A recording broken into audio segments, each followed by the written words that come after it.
Buenos días, bienvenidos y bienvenidas al quinto Congreso Internacional de Formación Permanente Nodos del Conocimiento.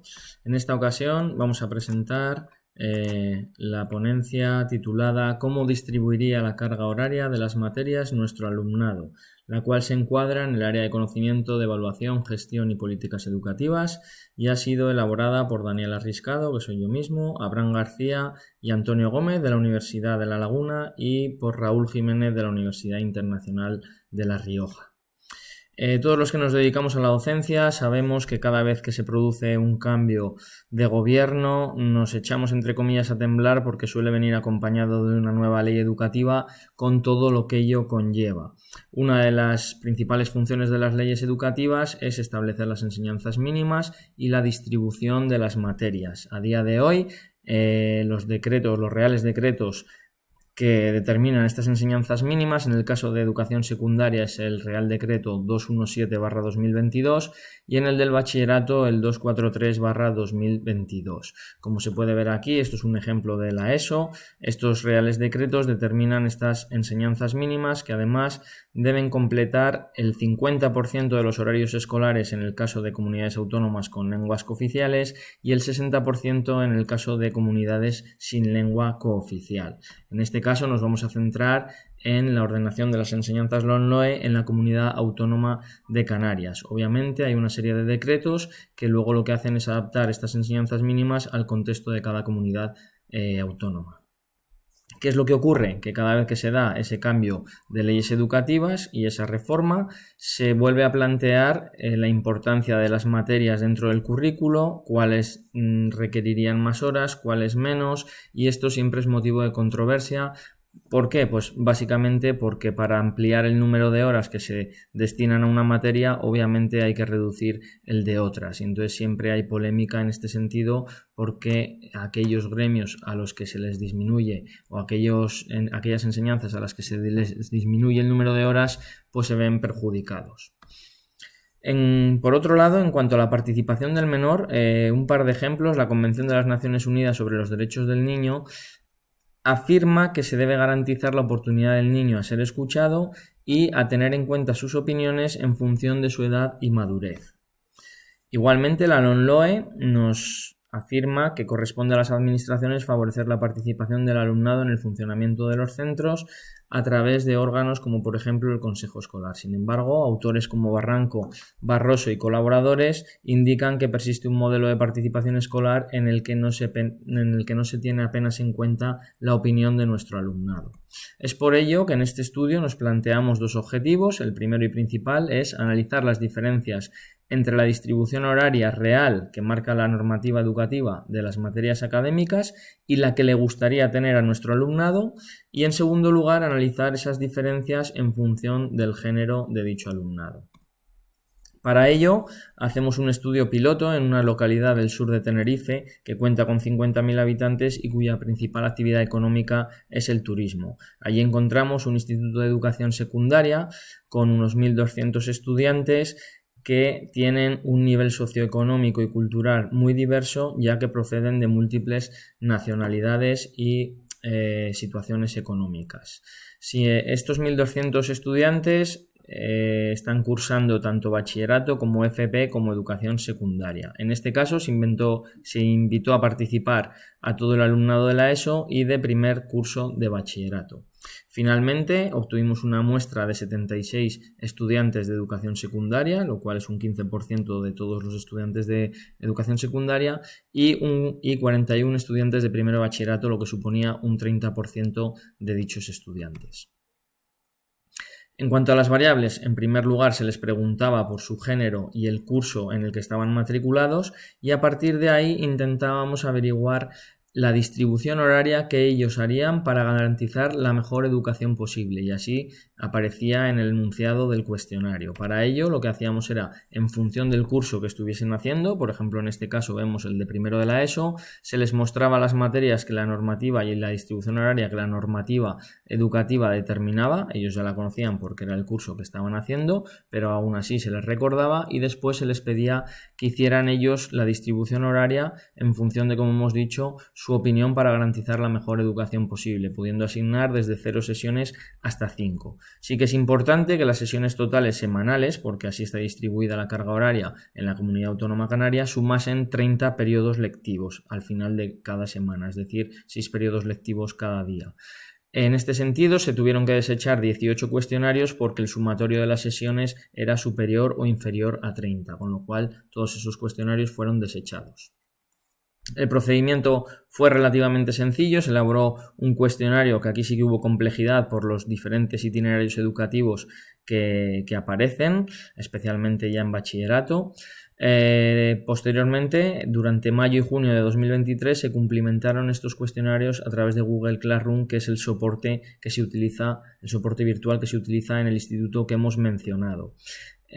Finalmente se obtuvo, ahora vamos a ver, una gran variabilidad del alumnado en cada uno de los cursos. Como podemos ver, principalmente pensamos por dos motivos. Uno, porque los diferentes cursos estaban más familiarizados o menos con esta plataforma virtual, y en segundo lugar también por la insistencia o la forma en la que cada docente comunicó este proyecto y les invitó a participar en el estudio. Finalmente se obtuvieron 26 estudiantes de primero de la ESO, 26 de segundo, únicamente 3 de tercero, 21 de cuarto y 41 de primero de bachillerato. En cuanto al género, 60 fueron mujeres, 55 hombres y 2 declararon tener un género no binario. En cuanto al análisis estadístico, en primer lugar se comprobó la normalidad, la distribución normal o no de las variables a través de la prueba de Kolmogorov, Smirnov o Shapiro-Wilk en función del número de casos. En segundo lugar, una vez determinada que la distribución de las variables no seguía una distribución normal, se llevó a cabo una prueba de Wilkinson de los rangos con signo para comparar los valores reales de la normativa con los deseados por los estudiantes. Y por último, también empleamos el test de Newman-Whitney para comparar los valores o las diferencias entre géneros. El nivel de significación siempre se estableció en 0,05. Vamos ya con los resultados. Es muy destacable que, especialmente en los dos primeros cursos de la ESO, la discrepancia o el grado de disatisfacción entre las materias, la distribución real que podemos ver en azul y la deseada en naranja es muy elevada. En primero podemos ver cómo el alumnado preferiría tener menos horas de biología, de geografía, de lengua extranjera, de matemáticas, es decir, todas aquellas que tienen más carga horaria, y por el contrario aumentarían el número de horas destinadas tanto a la tutoría como a educación física, como podemos ver aquí. En el segundo curso el nivel de significación es ligeramente inferior, pero sigue habiendo diferencias significativas prácticamente en todas las materias, y una vez más ellos preferirían tener menos horas de las asignaturas con más carga, como física y química, geografía, lengua castellana, lengua extranjera, matemáticas, y por el contrario aumentarían el tiempo dedicado a tutoría, religión, educación plástica, educación física, es decir, aquellas materias que en ese curso tienen una menor carga. Sin embargo, el panorama no se muestran los resultados de tercero porque únicamente eran 3 casos, luego en el análisis global sí se mostrarán, pero la situación cambia a medida que avanzan en edad y podemos ver cómo el grado de disconformidad con la distribución horaria es mucho menor en cuarto de la ESO y en primero de bachillerato. En cuarto de la ESO ya vemos que únicamente preferirían tener menor carga de lengua y de las materias opcionales para aumentar una vez más la educación física y la tutoría. Esto es una tendencia que se repite a lo largo de los cursos, y en bachillerato ocurre similar, es decir, únicamente disminuirían la carga de filosofía y la de las opcionales, y en este caso aumentarían la tutoría. No sale significativo el aumento de educación física, pero aquí hay que destacar que, al contrario que en educación secundaria, cuentan con 3 horas de educación física en lugar de 2. Si nos fijamos ya en el conjunto, analizando los 4 cursos de la ESO de forma global y estudiamos las diferencias entre géneros, aquí podemos ver las sesiones reales que hay, las sesiones que les gustaría al conjunto de los 76 estudiantes de la ESO, y aquí la separación por géneros. Y una vez más podemos ver que las diferencias entre géneros no son apenas muy grandes. De hecho, únicamente aquí sí que podemos ver en el caso de la educación física, y aquí lo vamos a ver más claro, cómo únicamente hay diferencias significativas en el caso de educación física, donde aunque ambos géneros precisan más horas de esta materia, este interés es más acusado en el caso de los chicos. El mismo estudio se realizó de forma global en el caso de bachillerato y una vez más apreciamos cómo las diferencias entre los géneros, en este caso ya dijimos que la disconformidad o el grado de acuerdo con las materias reales era mayor, y aquí vemos cómo llama la atención que en el caso de las diferencias entre géneros no se dan en ninguna de las materias en el caso de bachillerato, siempre siendo las tendencias muy similares tanto en ellos como en ellas. Vamos ya con las limitaciones del estudio. Obviamente es un estudio muy pequeño, llevado a cabo en un solo centro, por eso se considera un estudio piloto, y obviamente los resultados no se pueden generalizar ni extrapolar al conjunto de la población. De ahí que sería interesante repetir este estudio a una mayor escala. En segundo lugar, podríamos pensar que esa preferencia del alumnado por tener más o menos horas en una determinada materia podría estar influenciada por el profesorado al tratarse de un estudio piloto. Sin embargo, también hay que aclarar que al ser un centro tan grande, la mayoría del profesorado únicamente imparte sus enseñanzas en uno o dos niveles educativos. Sin embargo, las tendencias hemos visto cómo se mantienen a lo largo de los cursos. Y por último, tenemos el riesgo al tratarse de un cuestionario que se hubiese realizado de forma aleatoria, pero es cierto que excluimos todos aquellos cuestionarios que no sumaban las 30 sesiones semanales, con lo cual el hecho de que tuviesen que sumar 30 ya conllevaba un proceso de reflexión y de dedicarle un tiempo al cuestionario. Es una manera de intentar minimizar este sesgo.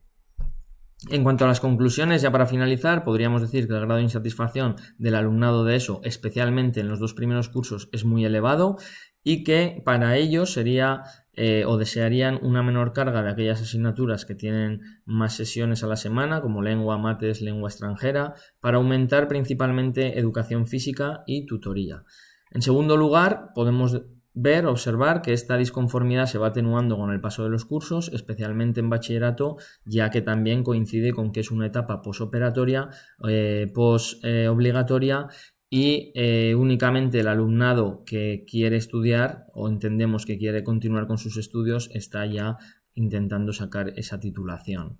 En ambos casos se reduce o desearían una reducción horaria de las materias opcionales y un incremento de la tutoría. En cuarto de la ESO también hemos visto que también seguirían aumentando la educación física. Esta tendencia no se reprodujo en bachillerato, pero hay que tener en cuenta que ellos ya tienen 3 sesiones en la Comunidad Autónoma de Canarias.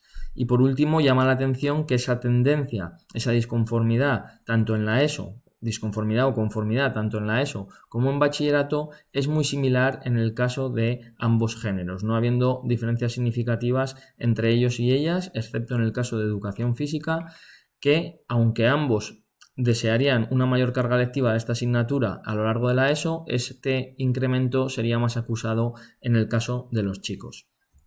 Como conclusión final, hemos de decir que si bien esto no es sino un estudio piloto, y que no se pueden generalizar las conclusiones, debemos tener en cuenta que quizá no deberíamos considerar estas opiniones del alumnado para modificar la carga horaria, obviamente, porque además al realizar este estudio se observó que las tendencias en cuanto a la distribución horaria son muy similares en los países europeos, pero a lo mejor sí que nos puede invitar a la reflexión sobre si las metodologías en esas materias que parecen llamar menos la atención o casar en menor medida con los intereses y necesidades de nuestro alumnado son las más adecuadas. Quizá deberíamos replantear las metodologías de esas asignaturas para intentar captar o motivar en mayor medida a nuestro alumnado. Con esto terminamos la presentación. Muchas gracias por su atención y quedo a su disposición para cualquier pregunta que quieran realizar. Muchas gracias.